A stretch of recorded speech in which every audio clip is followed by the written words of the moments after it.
Hi viewers, welcome to our channel. ప్రస్తుతం మనతో పాటు ఇమ్మంది రామారావు గారు సీనియర్ జర్నలిస్ట్ ఉన్నారు. వారితో ఒకసారి మాట్లాడదాం. సార్ నమస్కారం. సార్ నమస్తే బాబు.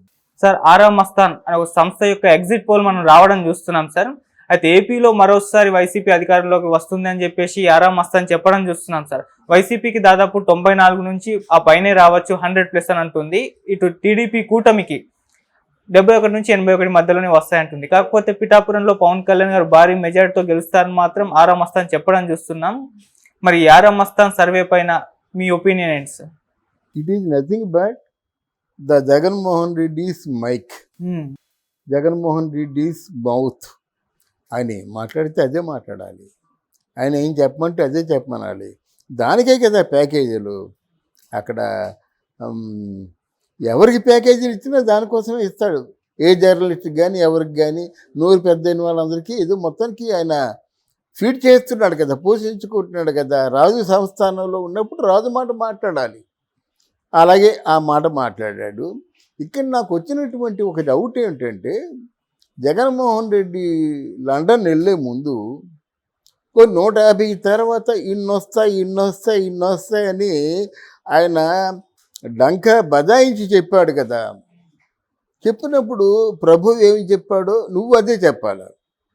ప్రభు ఎందుకు చెప్తాడు? నీలాంటి వాళ్ళు చెప్పబట్టే చెప్తాడు. ఓకే, నీలాంటి వాళ్ళు ఆయన పెట్టుకున్నటువంటి సంస్థలు కూడా ఆయన్ని ముంచబట్టి అలా చెప్పాడు. ఆయనతో నిజాయితీగా ప్రశాంత్ కిషోర్లా చెప్పినట్టయితే ఆ మాటలు చెప్పేవాడు కాదు కదా. ప్రశాంత్ కిషోర్ ఒక ప్రముఖ ఆయన పరిశీలకుడు, రాజకీయ పరిశీలకుడు. ఆయన చెప్పాడు, ఎందుకయ్యా నీ తాలూకు ఈ తాయిలాలు ఏవి నిన్ను రక్షించవు, అసలు నువ్వు ప్రజా పరిపాలన చేయవలసింది ఎలా కాదు అని చెప్పాడు. అంత మాట అంటావా? నాకు ఒక సంస్థ ఉంది, నాకు ఒక మనుషులు ఉన్నారు, నాకు ఒక టీం ఉందన్నాడు. ఇప్పుడు ఏమైంది ఆ టీము? ఆ టీం మోసం చేయబట్టి కదా ఇంతగా ఓడిపోయినాడు.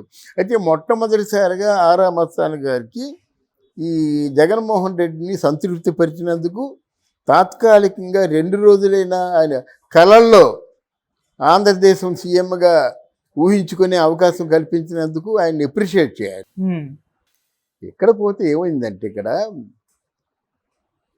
ఈ సర్వేలన్నీ కూడా దేని మీద ఆధారపడి ఉంటాయంటే జనవాక్యం. నేను కాల్పనికుని కాదు, మీరు కాల్పనికుడు కాదు. కాల్పనికంగా మీరు ఊహించుకున్నది జరగదు, నేను కున్నది జరగదు. ప్రజలు ఏమనుకుంటున్నారో అదే జరుగుద్ది. చివరకు ప్రజా తీర్పే తుది తీర్పు. కౌంటింగ్లో ఇచ్చిన ప్రతి ఓటు కూడా ఉపయోగకరమైందే కదా. అంటే అందులో ప్రజలు ఉన్నారు కదా. ప్రజా తీర్పే తుది తీర్పు కనుక అదే సింహాసనం మీద కూర్చోబెడుతుంది కనుక ప్రజా తీర్పును మనం గౌరవించాలి. ఇక్కడ ఈ మతాన్ని గౌరవించాడా లేదా, ఎవరికైనా అమ్ముడు పోయాడా, ఎవరైనా ఏ మాట చెప్పమంటే చెప్పాడా అనేది ఇప్పుడు మనలాంటి వాడికి అనుమానం కలుగుతుంది. ఎందుకంటే 40 సర్వేలు వచ్చినప్పుడు 40లో 38 సర్వేలు ఒకటి చెప్పి, ఈ ప్రత్యేకించి ఈ ఒక్క సర్వే లేదా 2 సర్వేలో 3 సర్వేలో ఎవరైతే వాళ్ళకి ఒక ప్యాకేజీ తీసుకొని చెప్తున్నారో అవి డిఫరెన్స్ ఉంటే మనం కొంచెం దాని గురించి ఆలోచించాలి. ఇక్కడ ఇందాక మీరు ఏదో చెప్తున్నప్పుడు చెప్పాను కదా, ఇలా ఉండదండి. ఎందుకంటే ఎగ్జాజరేషన్స్ ఎక్కడ ఉండకూడదు. ఎగ్జాజరేషన్ మనం చెప్పుకోవచ్చు, పై వాళ్ళు చెప్పుకోవచ్చు, మాట వరుస చెప్పుకోవచ్చు. మనం చెప్పింది కొన్ని కోట్ల మంది చూస్తున్నారండి. అంటే ఫారిన్ కంట్రీస్లో చూస్తున్నారు. ఎక్కడైతే ఏ ఛానల్కి అయితే క్రెడిబిలిటీ ఉంటుందో, ఎవరికైతే క్రెడిబిలిటీ ఉంటుందో ఈయన మాట వినాలి, కరెక్ట్గా ఉంటుంది అనుకుంటారు.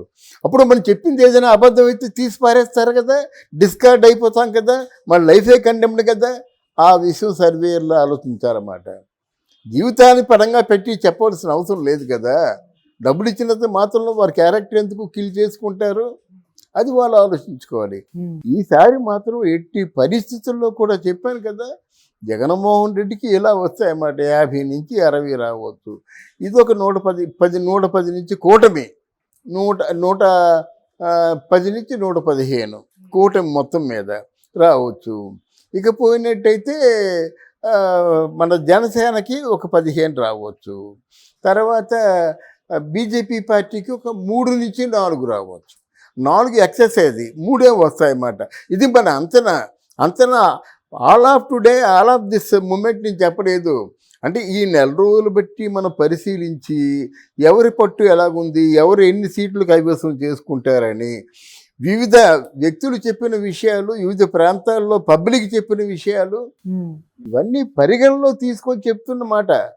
నాకు చంద్రబాబు నాయుడు అంటే ఇష్టమని 150 దాటేస్తాయని చెప్తే అవతల పోరా అంటారు వేరు. లేకపోతే ఇంకోటంటే ఇష్టం లేదని చెప్పేసి 15 సీట్లు దాటరండి వైసీపీ అంటే అవతల పోరా అంటారు. అందుకు మనం మాట్లాడే మాట ప్రతి ఒక్కటి కూడా ప్రపంచం చూస్తుందని గమనించి మాట్లాడవలసిన అవసరం ఉంది. అందుకనే మనం చెప్పుకుంటున్నమాట. ఇదేమి లేదు. ఇప్పుడు అందరూ మంత్రులు లేనండి. రోజా మంత్రి కదా, రోజా మంత్రి కదా, అలాగే అనిల్ కుమార్ యాదవ్ మంత్రి కదా, అంబటి రాంబాబు మంత్రి కదా, కొడాలి నాని మంత్రి కదా, విడుదల రజని మంత్రి కదా, ఇప్పుడు గుడివాడ అమర్నాథం మంత్రి కదా. మంత్రిగా పనిచేసేవాడికి అంతో ఆయన తాలూకా ప్రాంతం మీద పట్టు ఉంటుంది కదా. ఇంతమంది తలకాయలు లేచిపోవడం అంటే వాళ్ళు ఎంత అవినీతికి పాటుపడి ఉంటారు, అవును, ఎన్ని అబద్ధాలు ఆడుంటారు, ప్రజల్ని ఎంత హింసించి ఉంటారు. అందువలన ఇవన్నీ పరిగణలో తీసుకోవాలన్నమాట. అంతేకాకుండా ఇంత దిగ్గజాలు లాంటి మనుషులు చంద్రబాబు నాయుడిని, పవన్ కళ్యాణ్ని తిట్టమంటే ముందు వచ్చేసి తిట్టే మనుషులు, ఒకళ్ళని మించి ఒకళ్ళు తిట్టే మనుషులు, సజ్జల రామకృష్ణారెడ్డి వీళ్ళందరికీ హెడ్ ఏమయ్యారు? వీళ్ళందరూ కలిసి జగన్ని నెట్ట నిలువునా ముంచేశారు. ముంచేశారన్నమాట. అది జగన్మోహన్ రెడ్డి ఆలోచించాలి. నీకు అత్యున్నతమైన స్థానంలో కూర్చోబెట్టారు, మంచి మ్యాండేట్ ఇచ్చారు. 150 సీట్లు అంటే చిన్న విషయమా? వండర్స్ చేసేయవచ్చు, స్వర్ణాంధ్రప్రదేశ్గా తీర్చిదిద్దొచ్చు. అంతేగాని తాత్కాలికంగా 2 సంవత్సరాలు బయటికే రాలేదు. తాత్కాలికంగా కుక్కకి బిస్కెట్లు ఇసిరినట్టు తాయిలాలు ఇసిరితే ఎలా ఉంటుందండి? తాయిలాలు నీకు మంచి పేరు తెస్తాయా? ఆ తాయిలాలు పంచేవాడు కరెక్ట్గా పెంచాలా. మొన్న కొడాలి నాని ఒక మాట అన్నాడు, అయ్యో బాబు చాలా డబ్బు తీసుకెళ్ళిపోయారండి, డబ్బు ఎవరికి పంచలేదండి, నా వాళ్ళు నన్ను మోసం చేశారన్నారన్నమాట. అక్కడ కొడాలి నాని దగ్గరే కాదు, మిగతా వాళ్ళ దగ్గర కూడా ఇలాంటి వాళ్ళే ఉన్నారు, ఇలాగే మోసాలు చేశారు. మోసాలకి మీ జీవితాన్ని పరంగా పెట్టవలసిన అవసరం లేదు కదా. మోసాలకి మీ జీవితాన్ని పరంగా పెట్టవలసిన అవసరం ఉంది. అందుకు ఎప్పుడైనా కుర్చీ మీద కూర్చున్నాడు ఒళ్ళు దగ్గరుంచుకొని కూర్చోవాలి, ఒళ్ళు దగ్గరుంచుకొని పని చేయాలి అనేటువంటి ఒక హెచ్చరిక కోసం ఈ ఎన్నికలు పెద్ద ఉదాహరణ. ప్రతి ఒక్కరిలో కూడా మార్పు రావాలి. ఆ ప్రజలందరూ మీకు ఎందుకంటే ఎంపిక చేసుకున్నారు? మీకు అన్నీ ఎందుకు ఫ్రీ? ఎమ్మెల్యేల జీతాలు, బేటాలు, కార్లు ఫ్రీ, ఫ్లైట్లు ఫ్రీ, అన్నీ ఎందుకంటే మీరు డబుల్ బెడ్రూమ్లు ఇళ్ళలో ఉండలేమో 2,000 కోట్ల రూపాయలు ప్రాపర్టీ సంపాదించేస్తుంటే ఎలా సంపాదిస్తున్నారండి వీళ్ళు? ఆలోచించుకోవద్దు. 10 కార్లు ఎలా సంపాదిస్తున్నారండి? 1,5 కోట్ల కారు ఎలా కొనగలుగుతున్నారండి? మీకు వచ్చే ఆదాయం నెలకు 5 లక్షల, మీరు 1,5 కోట్ల కారు కొంటారా? 5 లక్షల్లో 3 లక్షలు మీ ఇంటికి వచ్చిపోతుంది. 2 లక్షలు ఎన్ని సంవత్సరాలు కూడా వస్తాయండి? అసలు జ్ఞానం లేదా ప్రజలకి? చుట్టుపక్కల కొండలన్నీ తొలిచేస్తున్నారు, కబ్జాలు చేసేస్తున్నారు, మట్టిని కబ్జా చేస్తున్నారు, ఇసుకని కబ్జా చేస్తున్నారు, రాళ్లను కబ్జా చేస్తున్నారు. ఆఖడికి రుసులు ఉండేటువంటి కొండని కూడా గుండెలు చీల్చేసి 2 ముక్కలు చేసేసారన్నమాట ఈ వైసీపీ పార్టీ వాళ్ళు. ప్రజలు గమనిస్తున్నారు. ఆ గమనించిన దానికి వాళ్ళు తిరిగి ఇచ్చిన బహుమతే ఈ ఎన్నికలు. ఇది నా ఆలోచన. ఓకే, అంటే ఆరామస్తాన్ చెప్పినట్టుగా ఆ సీట్లు రావు అని అంటున్నారు. కాదు, ఆరామస్తా అని చెప్పిందంతా ఆ చెప్పమంటే చెప్పాడని చెప్పేసి రేపు ఎన్నికలు రుజువు చేస్తాయి. ఓకే, కోరుతున్నాను. మనకైతే ఒక క్లారిటీ వచ్చేస్తుంది సార్. అది ఆరామస్తా నిలబడుతుందా లేదా? తప్పకుండా వస్తుంది. Okay sir, thank you so much sir.